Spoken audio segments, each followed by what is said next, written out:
El doctor Luis Uscanga Domínguez, jefe del Departamento de Gastroenterología del Instituto Nacional de Ciencias Médicas y Nutrición, nos va a hablar sobre pruebas diagnósticas no invasivas, una guía práctica para el gastroenterólogo.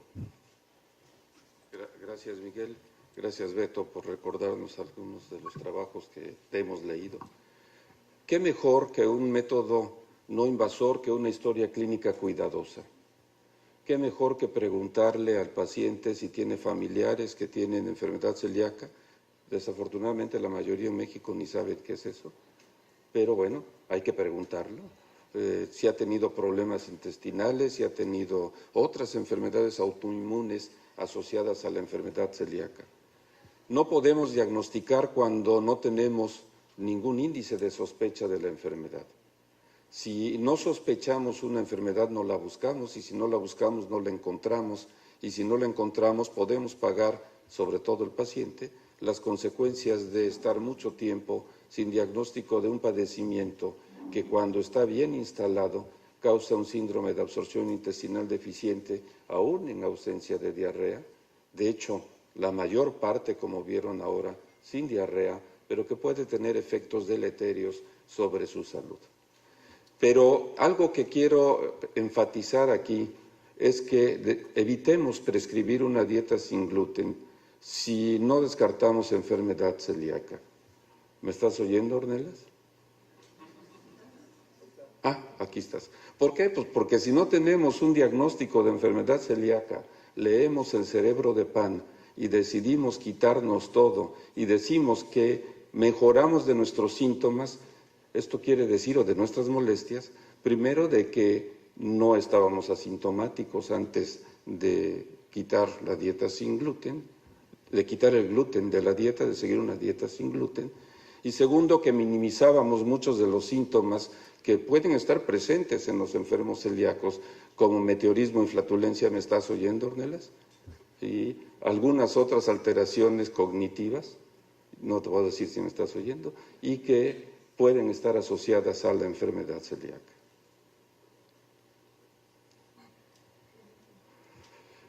Los síntomas, bueno, los acaba de mencionar Beto, pero pongo aquí en gastrointestinales en algo que acabo de leer, donde el síndrome de intestino irritable tan debatido, varios de los que están aquí nos oyeron debatir con alguien sobre si en el síndrome de intestino irritable debíamos pedir serología para descartar enfermedad celíaca, y con fiereza defendía que no. Hoy me di cuenta que ya lo pide, después de Rome 4, ya se pide, pero entra algo que me llamó la atención: la enfermedad por reflujo gastroesofágico, sobre todo la pirosis, y algunos dicen que la pirosis que no responde al tratamiento, debemos buscar enfermedad celíaca. Hay estudios muy elegantes que muestran que en algunos grupos de estos enfermos tienen alteraciones en la permeabilidad de la mucosa esofágica y cambios fisiológicos que pueden explicar estos síntomas. Dicho esto, ¿qué tenemos los médicos para establecer un diagnóstico no invasor, o sea, no endoscópico y sin biopsia? Tenemos los anticuerpos, los autoanticuerpos. El reconocimiento en el 80 por el grupo de Detlef-Chupin de que la transglutaminasa tisular era el autoanticuerpo contra el cual reaccionaban los anticuerpos antiendomiciales, abrió el panorama para poder detectar más a esta enfermedad. Tenemos los anticuerpos antiendomicio, que están aquí, tenemos los anticuerpos antitransglutaminasa tisular y tenemos los anticuerpos antigliadina deaminada, que aquí no están en esta diapositiva, y que vinieron a sustituir a los anticuerpos antigliadina nativos que usábamos antes para establecer el diagnóstico. ¿Por qué ya no usamos los antigliadina nativos? Porque tienen baja sensibilidad y especificidad, porque tenemos mejores métodos de diagnóstico y porque estos métodos de diagnóstico tienen sensibilidades que sobrepasan el 90% y especificidades que llegan al 100%. ¿Qué quiere decir esto? Que ante una prueba positiva de alguno de estos, una prueba muy específica diagnostica tiene un valor de predicción positiva muy alto. Ante una prueba positiva de esto, prácticamente estamos ante un caso de enfermedad celíaca. Hace un momento el doctor Guadalini decía que sí que hay un 2-3% de seronegativos. Beto me dice que ustedes tienen un poco más de seronegativos. Nosotros andamos probablemente también por un 4 o 5%, no lo hemos estudiado adecuadamente. Pero bueno, la combinación de estos anticuerpos nos da una razón de verosimilitud muy alta para el diagnóstico de enfermedad celíaca. Pero ¿cuál es el problema en la práctica de todos los días? La sensibilidad, especificidad y sobre todo los valores de predicción positivo y negativo son muy variables.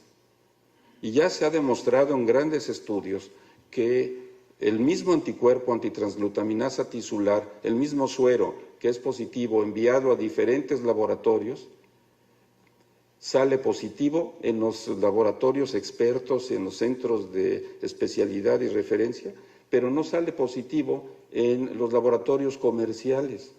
O sea, hay un 70-75%, varía entre 70 y 90% de sensibilidad.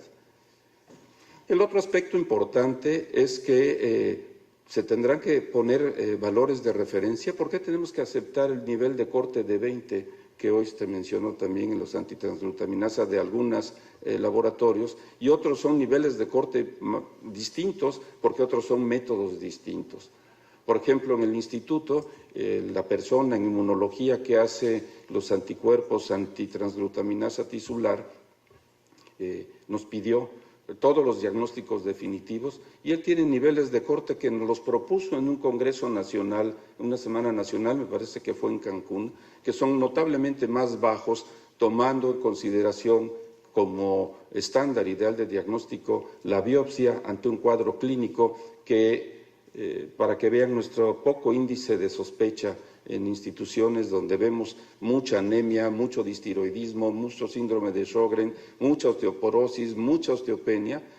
Todos nuestros pacientes son casos típicos, siguen siendo típicos con absorción intestinal deficiente. De tal suerte que, como pongo en esta parte de la diapositiva, tenemos que evaluar el rendimiento diagnóstico en cada uno de nuestros entornos y ver de qué estamos hablando cuando hablamos de una prueba positiva.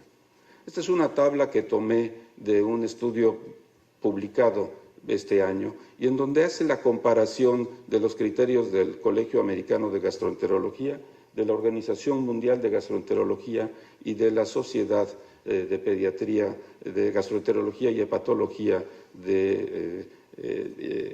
pediátrica. Y ven ustedes que en todas hablan que el método inicial tanto para escrutinio como para diagnóstico es la determinación del anticuerpo antitransglutaminasa IgA.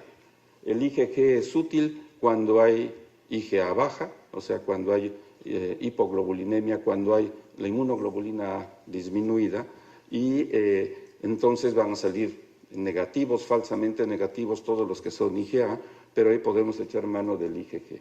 El antiendomicio, por ejemplo, los pediatras lo usan para confirmar el diagnóstico cuando los niveles de antitransglutaminasa son muy altos y les llaman muy altos a un nivel de 10 veces por arriba del valor normal.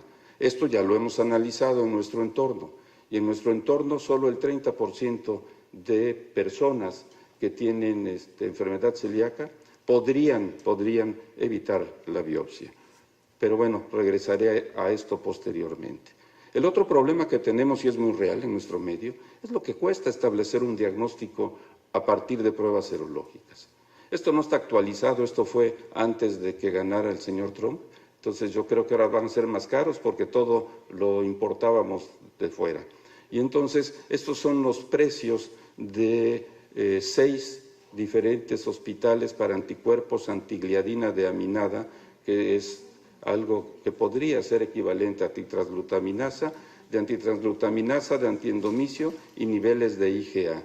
Y vean que son tan variables como 3.600 pesitos hasta tan alto como 10.000 y pico de pesitos. Pero hay que tener cuidado con esto. En la interpretación tanto de la sensibilidad que les muestro así acá y la especificidad de las pruebas, como de los costos que les muestro aquí, tenemos que tomar en cuenta algo que es inevitable en nuestro medio. El valor de predicción positiva, que es lo que todos nosotros usamos en el consultorio. En el consultorio empleamos la prueba más sensible y específica porque sabemos, pero la persona que está delante de mí, yo no sé si tiene enfermedad celíaca. Yo lo que quiero es una prueba altamente positiva, un valor de predicción positiva muy alto. Esto es, mi prueba es positiva, mi enfermo tiene enfermedad celíaca. Mi prueba es negativa, mi enfermo no tiene enfermedad celíaca. Bueno, pues ese valor de predicción varía de acuerdo a la prevalencia de la enfermedad. Y aquí hice un ejercicio considerando 100,000 personas con una prevalencia de 0.8%, la nuestra anda por 0.7, 0.8%, es un ejercicio real de lo que podemos ver en México, con pruebas muy sensibles, 90%, y muy específicas, 98%. Vean el valor de predicción positiva de la prueba, es apenas del 27%, para esa prevalencia de 0.8%. Pero si mi prevalencia es de 10%, como puede ocurrir en los grupos de alto riesgo, el valor de predicción positiva se eleva a 83%. Ya tengo mayor ganancia y tengo menos falsos positivos. Esto no es menor. Cuando un 73% de personas falsamente positivas los voy a someter a estudios endoscópicos y a biopsias innecesarias para establecer un diagnóstico de una enfermedad de baja prevalencia. De tal suerte que, tomando parte del algoritmo que hizo Beto Rubio en las guías de diagnóstico y tratamiento de la asociación, del Colegio Americano de Gastroenterología, yo me sitúo en la baja probabilidad, o sea, la prevalencia a priori de enfermedad celíaca en nuestra población mexicana, es 0.7%. Y entonces, si es así, yo voy a pedir un nivel de IgA que, como vieron ustedes en la diapositiva de costos, es más barato que hacer anticuerpos de aminados IgG, que están por acá, ¿sí? Entonces yo voy a hacer niveles de IgA, que es además lo que han sugerido todos ustedes, y anticuerpos antitransglutaminasa tisular. Si son positivos, puedo confirmar y debo confirmar el diagnóstico con una biopsia de duodeno. En algún momento, de mucosa duodenal, en algún momento estaba muy entusiasmado por hacer la confirmación con anticuerpos antiendomicio, hicieran positivos, con 2 anticuerpos, 2 autoanticuerpos positivos, establecí el diagnóstico, vámonos a una dieta sin gluten. Entre otros trabajos, los de Beto y otros publicados en la literatura, me enseñaron que la biopsia es importante porque, a pesar de que los anticuerpos son negativos después de seguir la dieta, la atrofia de vellosidades y la respuesta inflamatoria intestinal continúa en un número nada despreciable de enfermos. Entonces, a mí me interesa un seguimiento histológico para ver si los pacientes se han curado. Si son negativos o positivos marginales, ahí sí probablemente haga yo los anticuerpos antigliadina deaminada IgG. La verdad es que el combo antigliadina deaminada IgA-IgG no es mucho más caro que uno solo. Entonces, si tengo un antitransglutaminasa positivo, levemente positivo, probablemente esté yo ante un caso falsamente positivo simplemente por la prevalencia baja de la enfermedad. 73% de falsos positivos, como vieron ustedes en mi ejercicio. Ahí sí me interesa hacer una prueba confirmatoria para que, si es positiva, haga yo gastar a mi enfermo en un estudio endoscópico y en una biopsia de duodeno. Si todo esto es negativo, descartamos enfermedad celíaca. Y aquí un aspecto importante de un trabajo que no hemos publicado, que lo estamos haciendo cada vez más grande, y en México al menos, pacientes con atrofia de vellosidades o linfocitosis intraepitelial y anticuerpos antitransglutaminasa débilmente positivos, no tienen enfermedad celíaca. La mayoría de esos enfermos no tienen enfermedad celíaca. Y ese es un grupo que estamos viendo todos los días en la consulta y que nos están mandando mucho a la clínica de enfermos celíacos, y en donde medicamentos antiinflamatorios, no esteroideos, antihipertensivos, parasitosis y otras cosas pueden explicar la razón por la cual tienen esos resultados. Ya no pasa la siguiente, oiga. Digo. En la última diapositiva, que es la siguiente, pongo el caso, también muy común ahorita en la práctica, del paciente que ya viene con una dieta sin gluten y en la que, a pesar de todo, tiene síntomas, algunos síntomas, o que va porque quiere descartar enfermedad celíaca. Eso es muy común en el momento actual. Ya el doctor Rubio nos decía que hay más personas tomando una dieta sin gluten que personas que requieren tomar una dieta sin gluten. En esos casos, al menos el mexicano sí acepta el reto. Aquí aceptan muy bien los retos. Entonces les damos unos sandwichitos como los que estaban dando aquí afuera, durante 2 semanas y les repetimos los autoanticuerpos. Ya habíamos hecho los estudios de 3 meses y después de que salieron estudios nuevos de que dicen que los cambios son muy rápidos, los dejamos entre 2 semanas y 6 o 12 semanas si se puede, entre más lejos esté mejor, pero esos pacientes en cuanto empiezan a tomar gluten, si son muy sensibles, tienen síntomas y ya no le siguen. Y nos van a ver a las 4 semanas para que le hagamos estudio y nos dicen, me cayó muy mal y ya no lo seguí, no vine y ya estoy otra vez con la dieta. Tenemos que volver a empezar a hacer el reto, pero la mayoría acepta el reto. En esos casos hacemos reto, y hacemos reto con biopsia, tomando anticuerpos y tomando biopsia. Y en pocos casos, si soy franco, hacemos HLA, DQ2 y DQ8. Sí lo estamos haciendo, porque algunos casos podemos descartar fácilmente al tener negativo DQ2 y DQ8 enfermedad celíaca.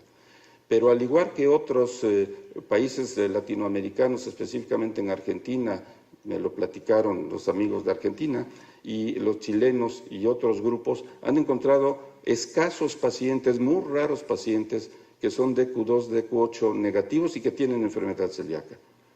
En esa condición hemos encontrado de toda la serie dos casos y hemos insistido en si no son, que estén mal diagnosticados, y tenemos todas las bases para pensar que no están mal diagnosticados, que son celíacos y que probablemente sean de los poquísimos que tienen DQ2 y DQ8 negativo. He querido darles un panorama de lo que estamos haciendo en el instituto actualmente sobre este padecimiento. La siguiente, por favor, para establecer diagnóstico y tratamiento. Y entonces, bueno, tenemos muy buenos métodos de diagnóstico. Confirmar el nivel de IgA primero, y si hay inmunodeficiencia, o sea, si esta está baja, solicitar pruebas a base de IgG.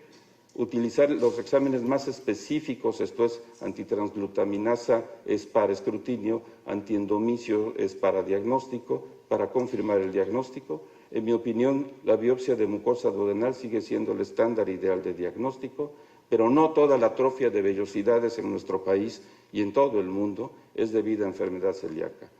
No hay evidencia, al menos no sólida en nuestro medio, para aceptar las recomendaciones de los pediatras de evitar la biopsia de intestino en aquellas personas que tienen elevación muy importante de anticuerpos antitransglutaminasa. Aunque les debo decir que todos los enfermos que tienen en nuestra serie arriba de 100, todos tienen celíaca. Todos han tenido enfermedad celíaca. Entonces, no tenemos evidencia, pero espero que pronto tengamos evidencia de eso. Muchas gracias.